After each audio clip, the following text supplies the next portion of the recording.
Olá, meu nome é Marcos Farias e seja bem-vindo a mais um episódio do Não Sei Filosofia.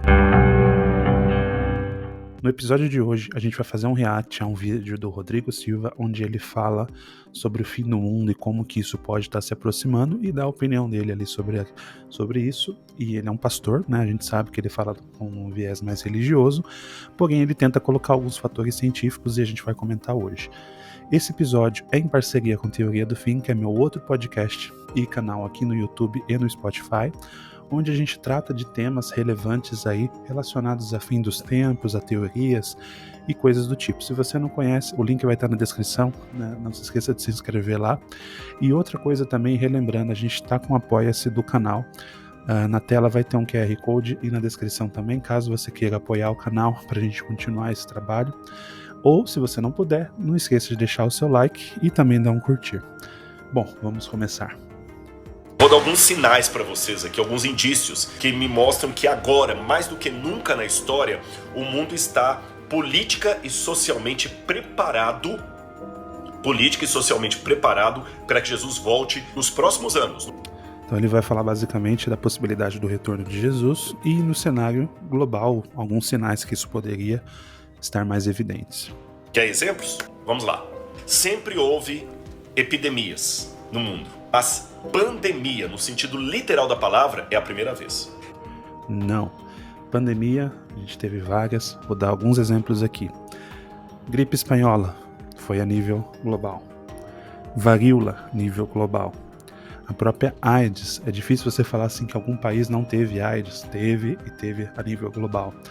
Se a gente pegar mais antigo, epidemia de cólera, inclusive é considerado 7 pandemias diferentes apenas da cólera em diversos anos e afetando diversas regiões do planeta.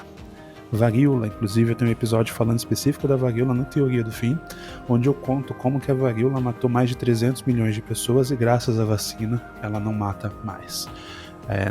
Enfim, existe ainda algum risco evidente para isso, mas vamos continuar ouvindo aqui o que ele fala sobre isso. Eu sei que alguém pode falar, Rodrigo, desculpa, fala bobagem, não, eu sou médico, há outras pandemias registradas na história, você não fala do que você não sabe.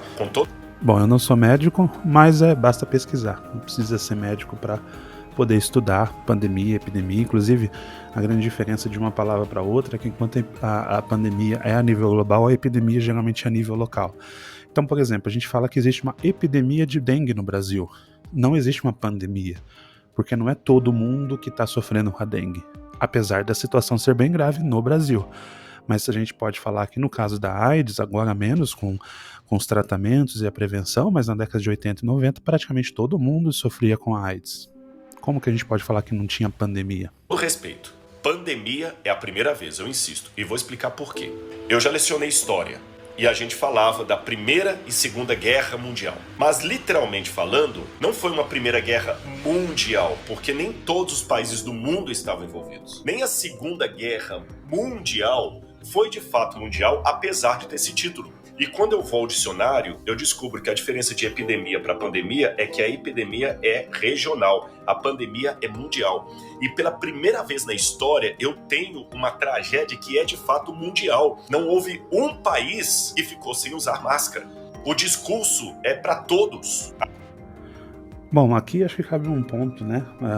Se a gente for pegar essas pandemias que eu citei aqui, como a da varíola, mesmo a da AIDS, a gente tem milhões de mortos com o passar dos anos, enfim, aí depende do período histórico que você puxa, sendo que se a gente fosse ranquear por quantidade de mortes nessas pandemias, o Covid é a menor das pandemias. Acho que a grande diferença, se você pensar um pouco por que isso é tão presente, é que a gente teve muito mais acesso à informação, o mundo está muito mais globalizado e a gente passou por perdas recentes. Então, o que você está lembrando hoje é daquele parente seu, daquele vizinho, daquela pessoa querida que você perdeu. Isso não diminui, obviamente, a gravidade da doença, mas se você comparar, por exemplo, com a varíola, que morreram mais de 300 milhões de pessoas, o Covid é uma coisa menor em termos globais. Então a gente está falando de algo que é muito mais presente, o nível de informação que a gente tinha, a questão do uso da máscara, então todo mundo teve que usar máscara. Agora, se eu falar, por exemplo, da AIDS, o uso da camisinha, Bom, é prudente, recomendado e importante que todo mundo use camisinha. E isso não é uma questão do Brasil, isso é uma questão global, por causa de uma doença que é global. Ela não se transmite pelo ar, mas ela transmite através de relações. Então, a questão de, mas todo mundo teve que usar máscara, todo mundo deveria usar camisinha, assim como todo mundo deveria usar máscara e algumas pessoas se recusavam. Então, isso não é a classificação se existia ou não. Mas a gente pode falar que isso também faz parte do fim dos tempos, isso é uma coisa recente. Ok, se a gente for pegar cólera, a gente está falando do século XIX. Se a gente for pegar varíola, o primeiro caso de varíola, como eu comentei, que tem um vídeo no canal lá do Teoria do Fim, é de 1600, os registros, né? Talvez até antes.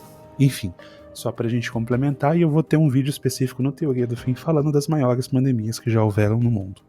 Agora a gente tá falando assim, pois é, gente, o ebola que aconteceu lá na África. Não, eu tô falando do Covid que aconteceu na minha rua. Ou seja, agora eu tô falando de uma pandemia literal. Segunda coisa que é característica.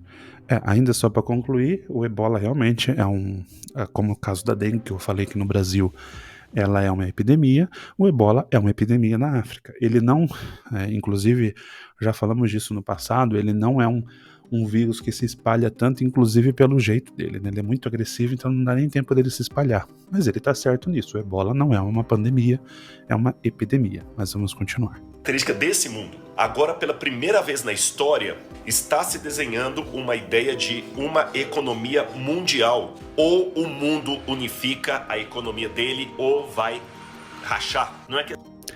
Aí é um outro fator, né, que eu diria que está muito mais relacionado à globalização, ao capitalismo em si, porque se a gente fosse pegar no passado, né, vamos pegar a época das grandes conquistas, entre aspas, né, quando Portugal estava pelo mundo fazendo descobertas e depois quando o Império Britânico estava ali fazendo dominações globais.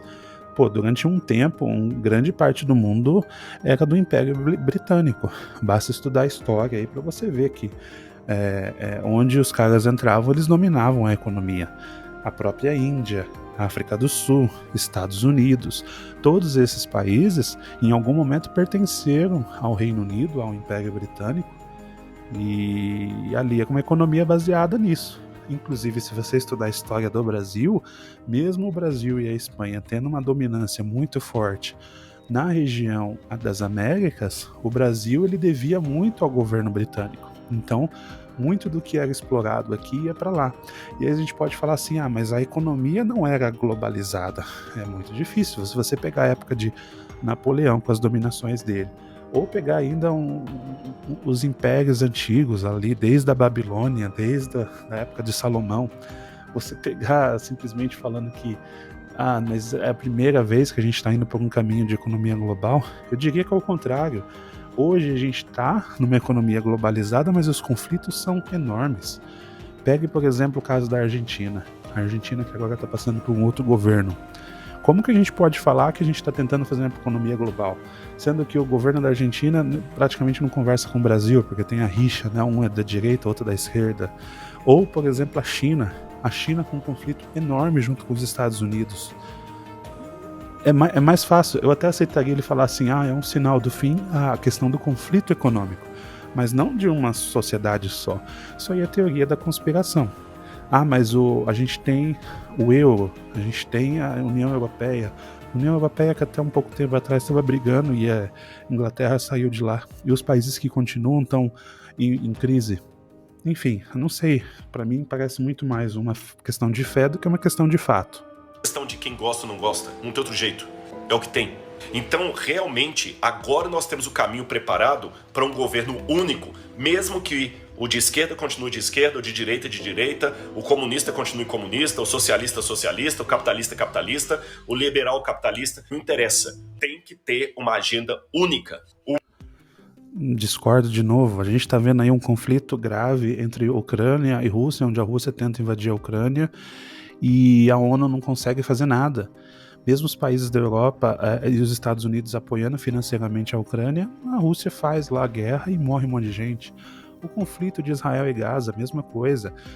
Vários países do mundo poderosos tentando intervir, os Estados Unidos protegendo Israel, outros países ali defendendo os palestinos. Como que fica? Não, mas vamos reunir tudo. Mas esse só se for um governo que ninguém sabe que existe. E aí entra na teoria da conspiração e não em algo baseado em realidade. Se é teoria da conspiração, é teoria da conspiração. Se é uma questão de fé, é uma questão de fé. Só não dá para vender isso como se fosse a realidade do mundo, sendo que a gente consegue ver que não está acontecendo. O mundo não suporta mais do jeito que está. O reset não é teoria da conspiração. O reset está para acontecer.